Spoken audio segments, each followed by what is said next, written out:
زانی بابەتی کشانەوەی هێز لەم وڵاتانەی ڕۆژڵاتی ناوەڕاست و بە تایبەتیش لە وڵاتی وەکو عێراق کە هیچ سەروەرێکی سیاسی و سەربازی تیانە بابەتێکە کە سیاسەتی نێودەوڵەتی و سیاسەتی ئیقلیمی زیاتر تەحەکومی پێوەکات تا ئەوەی کە قانون تەحەکومی پێوەکە. ئێمە لە ماوەی ڕابردوو بینیمانە قەرارەکان و قانونەکان بەو ئاراستەیە بوون کە هێزە بێگانەکان لە خاکی عێراق و هەرێمی کوردستان و بەشێک لە عێراق بڕۆنە دەرەوە. بەڵام پێچەوانەکەی ئەبینی لە ئەرزی واقعەکە ئەم هێزانە نەک ناڕۆنە دەرەوە بەڵکو ژمارەیان زیادە بێ ڕۆژانەوە بەردەوام چالاکییان زیاد ئەبێ بە تایبەت ناوچە سنووریەکان لەلایەن تورکیا و ئێرانەوە بردومان ئەکرێن لەبەر ئەوەیە کە سیاسەتی ئیقلیمی و سیاسەتی نێودەوڵەتی لە پێش یاساکانەوەی لەم ناوچانەیە و هەمیشە بەو جۆرە بووە کە سیاست ئاراستی قانونی کردووە و قانونەکانی ئاراستە پێداوە بۆی ئەوەی کە ئەیبینین بەڕاستی شتێکی سەرسوورهێنەر نییە کە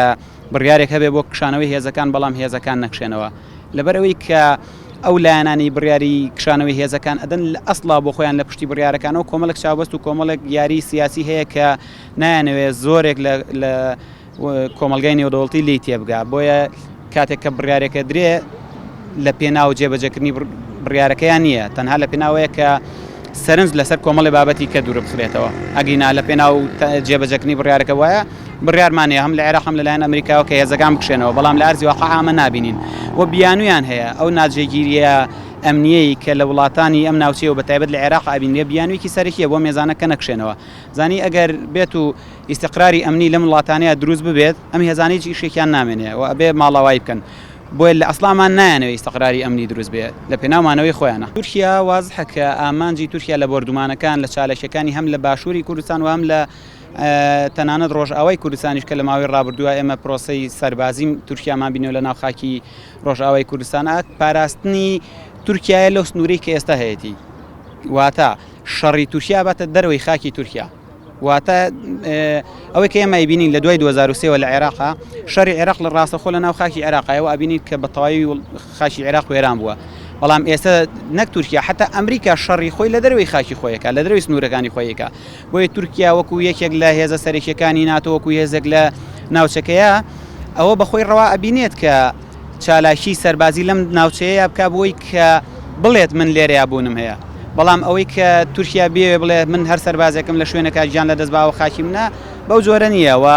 مێژووی خاکی ئەم ناوچەیە لە زەمەنی ئاریاوە تاوەکو ئێستا مێژوویەکە کە بەلگیان لە دەزانی سەربازێک و دوان ناسڕ درێتەوە بەڵام تورکیا وەکو یەکێک لە هێزە سەرکیەکانی ناتۆ بە یەکێک لە دەستکەوتەکان و بە یەکێک لە مافەکانی خۆی بینێت کە پارێزگاری لە سنوورە سیاسەکەی خۆی بکات لەم ناوچەیە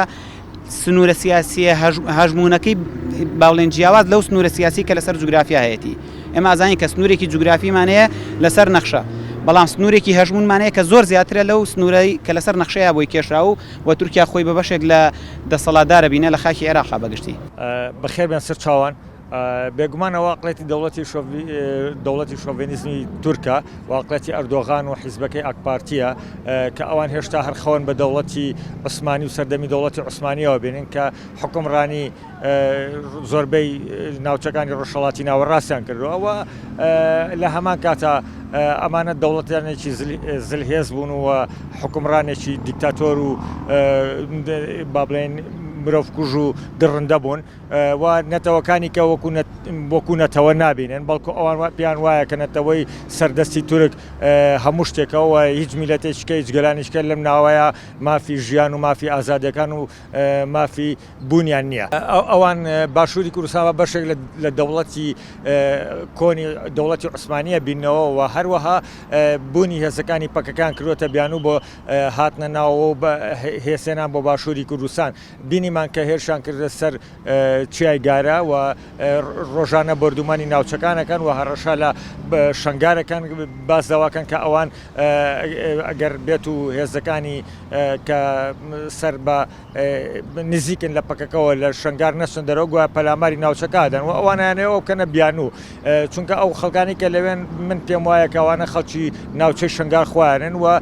دەوڵەتی عێراقیە توانێت لەگەڵ حکومەتی هەرێمە ئەو کێشەیان گرفتێکی ژەگەل لەوێ هەبێت چارەسەری بکەن نەک ئیشی دەوڵەتی تورکیا بێکە هێز بجوڵێنێەوە بە بەهێزەکانی هەڕەشە لە باشووری کوردستان بکە من جارێککە ئەوە دووپا دەکەمەوە نە چیای گارە و نە شنگار با بڵێن جۆلانێکی تر ئەبێ بۆ ئەوانوە ئەوان نەتوانن ئیدارەی تیا بکەن. هێزی پۆڵاینی گەلی کوردستان و ئیرادەی خەڵکی کوردستان زۆر لەوە گەورەترە کە ئەوان بتوانن بە بردومان و بە گرتن و کوشتن و ڕاوەدونان کۆتایی بە ئیرادەی میلەتێکی زیندوو بێنن. گەلی کورد زیاتر لە 40-50 میلیۆنە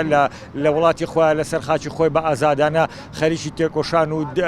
داواکردنی مافەکانی خۆیەتی. هیچ کاتی ئێمە نەچوونێتە سەر خاچی کەس و تعدامان لە کەس نەکردووە. هەموو کاتێکەوە داگیرکەرانی کوردستانن کە بە ئەگرواسن مامەڵیان لەگەڵ خواستی ڕەوای گەلەکەمان کردووە.